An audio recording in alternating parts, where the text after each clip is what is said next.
Bună ziua, doamnelor și domnilor, și bine ați venit la una din primele ediții ale emisiunii INCOMOD 101%, realizată de Evenimentul Zilei pentru zona de web.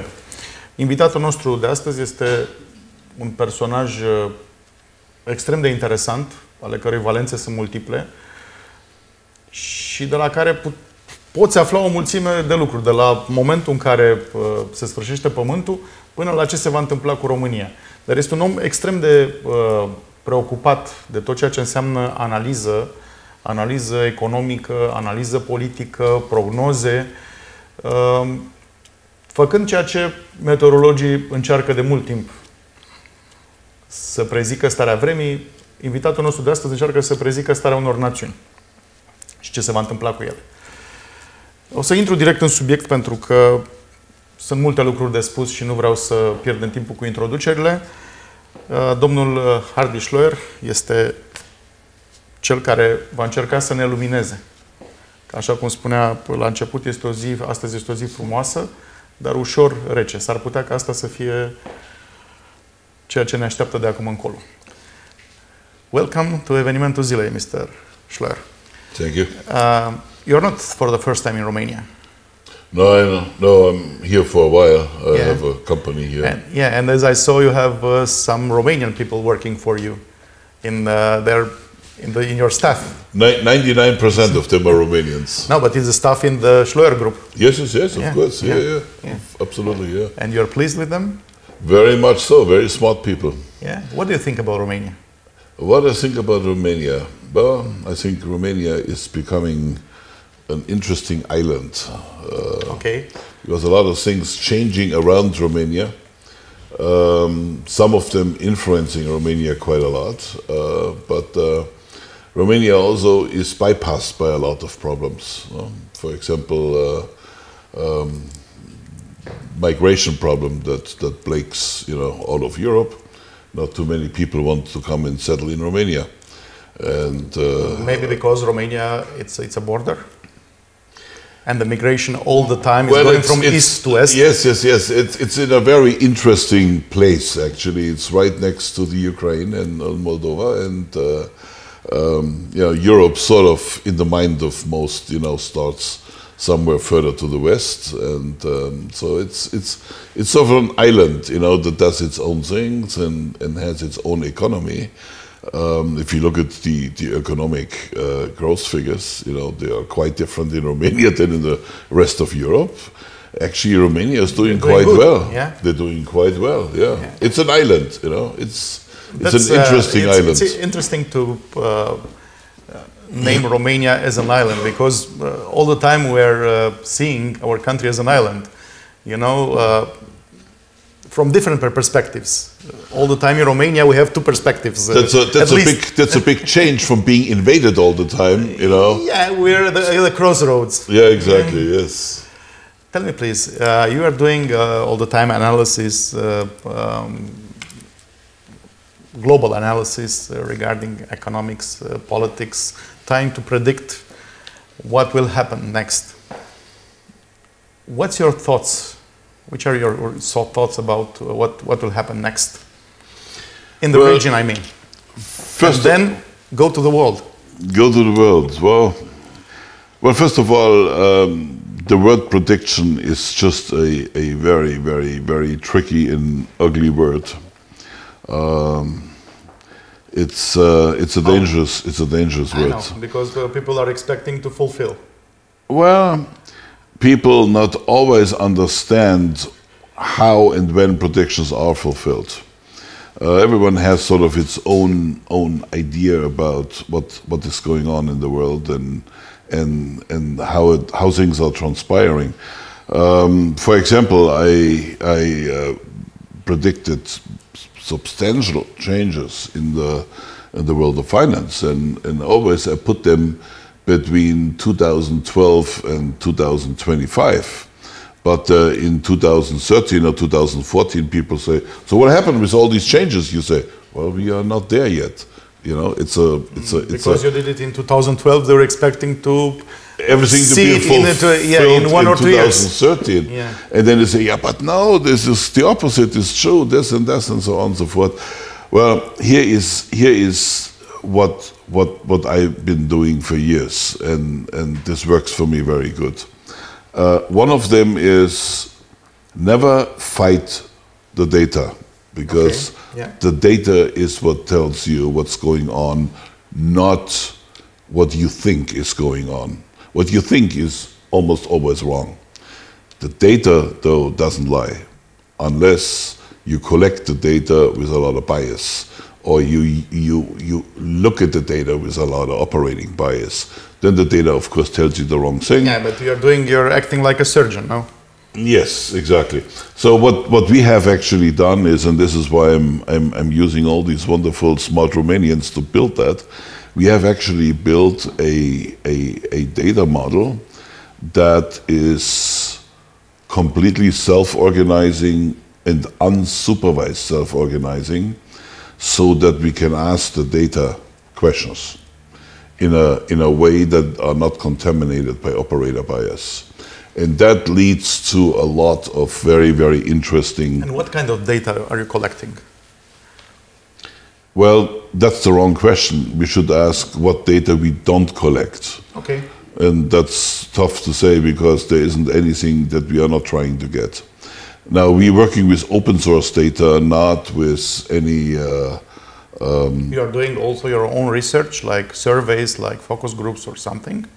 The data does that for us. Okay. So what we have done is we have created an AI model. Yeah. We have created an AI model that takes advantage of our data model.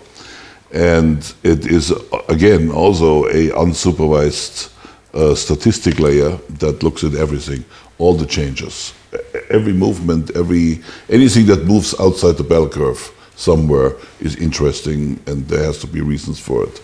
So this is a long, long discussion, but the result is that you learn a lot of very interesting things. One of them is that it is absolutely imperative to look at the world in terms of demographic shifts.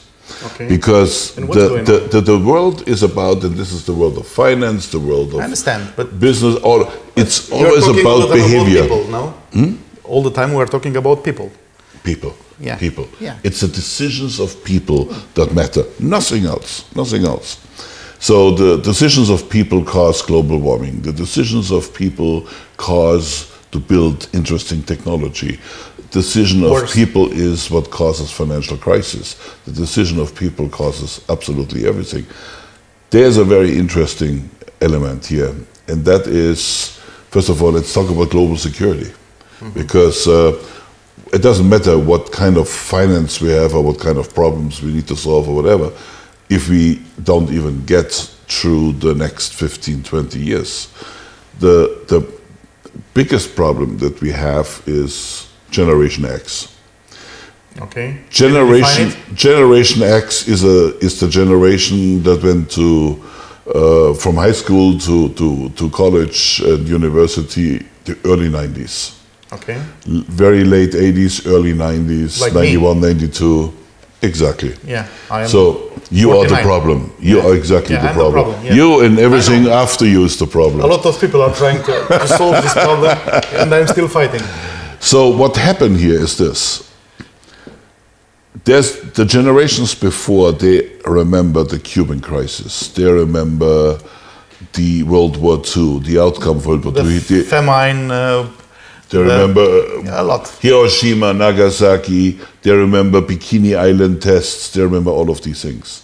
The Second World War. And it's those people that said never again, which had this unusual result of 75, 80 years of peace in Europe, which never happened before in history. So the Generation X is a generation where parents no longer had knowledge transfer, where there were no longer family dinners, where both parents worked, where many households fell apart in divorce, and where children started to raise themselves, either through MTV or through gaming halls in the shopping malls, and they have been completely disconnected from a value system and from a knowledge transfer that went on for generations and generations and generations. We are the generation which know how a landline phone looks like, and right now we are using the last generation of iPhone or Samsung. It's the first generation that you give a dial-up phone and they cannot operate it. They have no clue how that works. So, but it is that generation also that has no fear by operating video games where you shoot down something constantly and things blow up in mushroom clouds. Mushroom clouds are nothing scary to you. Okay. To me, they are. Maybe to your generation, they're not. No. And when you measure in language globally the phrase use of a limited use of nuclear weapons, boom, it's exponential now. Exponential. In fact, people now believe that there is such a thing as a limited use of nuclear weapons. No, meaning there is a fear behind. No? No. At all? They are used in a different context. See, this is the important thing. When you collect data, you got to look at the causation within data. Well, this is what we do. Sorry, I'm trying to understand because I was a political consultant and I'm very, let's say, I am familiar with what you're saying about big numbers and analysis. So what you are telling me, the generation X doesn't have as a keyword fear, yes? Very much less than my generation. And the next one? Oh, same thing. So It's a look. Generation X and everything forward made things possible that were unthinkable just a few years ago. For example, as a progress. Well, you can say as a progress. For example, I give you one very good example, and this is no value statement, by the way. I am not making any value. I'm just an observer. So, someone like Mr. Trump in the United States couldn't have been elected just a few years earlier, simply because the acceptance of certain things would have been absolutely impossible a few years Trump earlier. Was trying to run for presidency before, and he didn't succeed. Well, I don't know how hard he tried or not, but it was absolutely clear at the time that he did really make a serious effort, no question that he is going to succeed. Because we are actually in a time of a global revolution. And no matter where you go, whether you go to Spain or you go to France or you go to the US or wherever you go, everywhere there is, let's get rid of the old, let's get rid of the status quo, let's move at something new, something different. Which is a characteristic of a revolution, no? It's absolutely the characteristic of a revolution, but this is a very slow revolution. It is one that started quite some years ago, and it actually started in the 90s, and now it's accelerating. And can affect European Union future because as a structure, as an institution. Do you believe will collapse? I'm not sure that the European Union even has a chance to ultimately survive. First of all, what we see is a trend very much like the one in 1929. Again, no value statement here, but what happened is that everywhere we're seeing extraordinarily conservative ideas becoming very successful. Whether that is in Spain, for example, in Andalusia, Vox, Le Pen, AfD in Germany, Poland, Hungary, everywhere. It's a trend where everyone says this is us, this is you. Separatism is on the rise, no? And these extraordinarily conservative ideas are coming back. That everywhere causing a big problem on this idea of togetherness, this idea of consensus. Maybe because European Union is doing the same mistake as the former Soviet Union was doing 40 years, 50 years ago. Trying to be that's an interesting correlation. I have never thought about that, but that possibly could, at least on some levels, could be. It was at some point. Correct. Yes. It was the Valev plan. Was the Russians, the Soviets, were trying to create in Europe some certain economic activities located in only one country. Like Romania, it was supposed to do only agriculture. Yeah, Czech Republic, Czechoslovakia at that point was for industry, and so on. Yeah, I don't think that is true now for the European Union. I think one of the most important things that I can tell you for sure is a problem is that we have different languages. We do not right bridge. Now English is not lingua franca. Well, English is not, well, it would be really great if we had said in Europe 70 years ago, and while we at it, let's have one language. Everyone keeps his language as a second language. As a dialect, yeah. As a dialect, so to speak, and make the first language English. I think the United States was able to stay together for 200 and some years, 50 or 60 years or 70, because they have one language. They voted and said, is it going to be German? Is it going to be English? Is it going to be French? They said, no, it's going to be English. Right now, English, and it worked. Yeah, even it's not conventional, the language of Europe, it is, in fact, because it's the language of internet. Yes, and actually, interestingly enough, English has been adopted in Romania much, much better than anywhere else. Yes, of course, in Germany, the average educated person does speak English, but he is much less inclined to actually embrace it culturally than the Romanians are. In a way? The Romanians are much more flexible. The Generation X, as you call it, during Ceausescu, we have in school classes of English. Yeah. Yeah. Well, Malaysia did the same thing. Malaysia decided we're going to make English. Maybe it's about religion also over there. No, not at all. Then they would have kept. Then they would have said Arabic is the first language. Yeah. But no, there for sure it was to economically integrate better with the rest of the world and to actually become more adaptable and more open. So that was definitely something that worked quite well there. And it would also work for Europe if we had the same language. But that would be impossible. Can you imagine France will give up as a first language French? No, it will not. Never. They have a lot of laws about the ratio between French music and international music, about movies and so on. Yes, They're very conservative. Yes. Regarding culture. Exactly. So I think this whole conversation now leads to one big key question.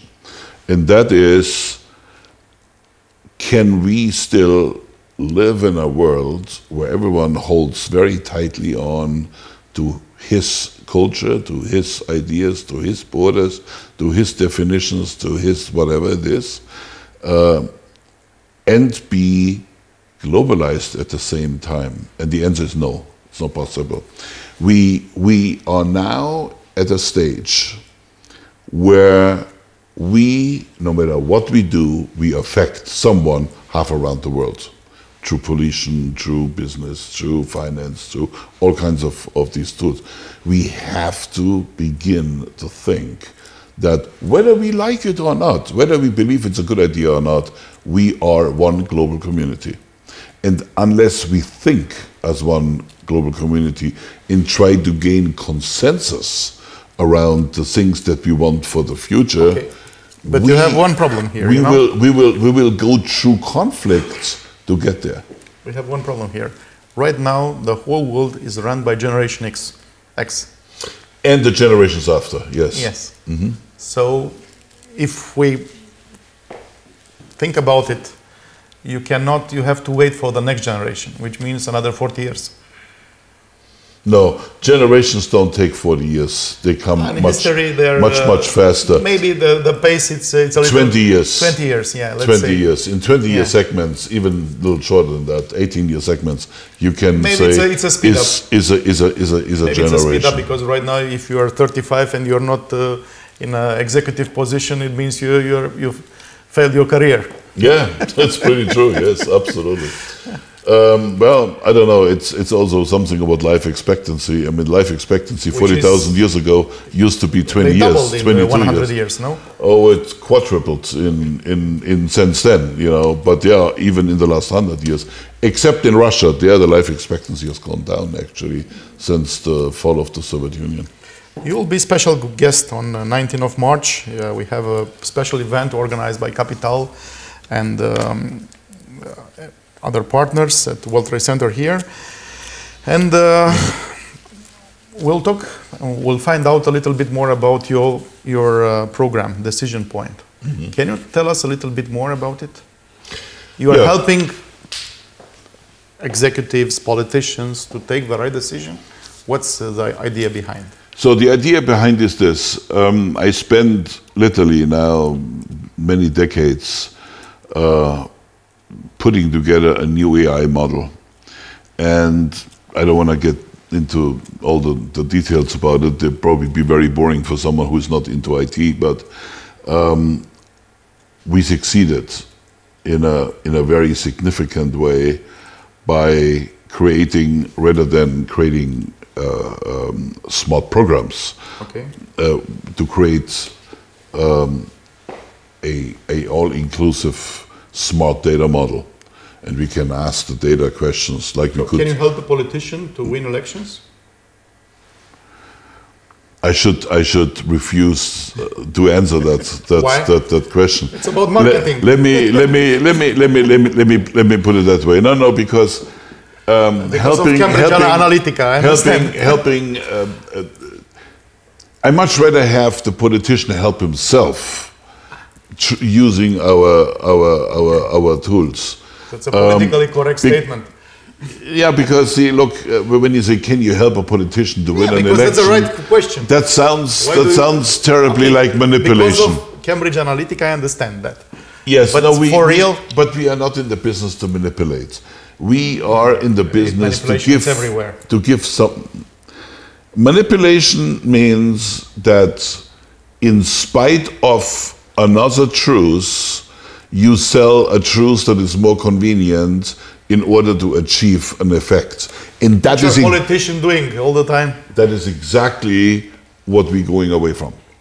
So if our customer is a politician and he uses our system, he will use it in a way where facts help him to win, not where the Yeah, but facts is also helping you to choose the right subject, because set up the agenda, it's one of the main issues of any campaign, no? Yes, and in that way, it will be helpful for him to win. Misleading people. Yeah, this is very important. Yeah.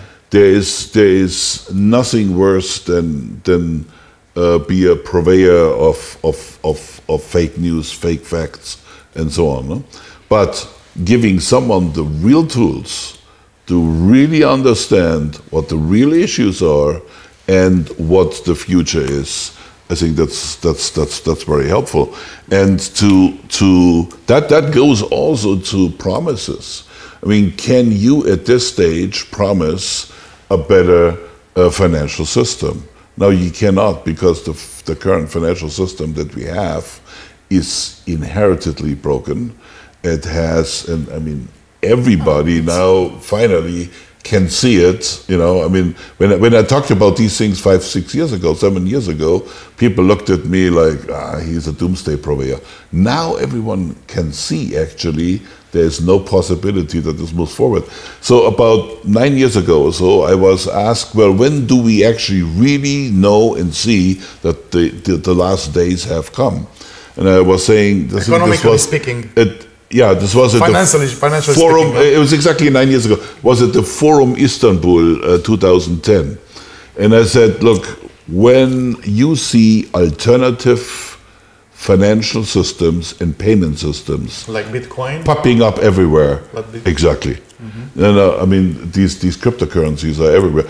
These cryptocurrencies are not going to survive. I mean, they are like a yeast colony that dies in its own waste. But they are trying. They are trying to.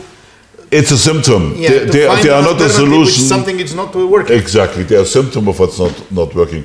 Now, the outcome of the next crash, which will be by far greater than the 2007 one, and by far more lasting and requiring much bigger adjustments, the outcome will be, I think we will have one currency, one global currency, and that currency will be a virtual currency.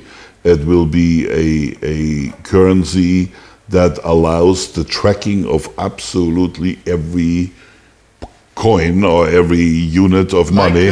They have right now in Norway. In Norway, they are not using physical money anymore.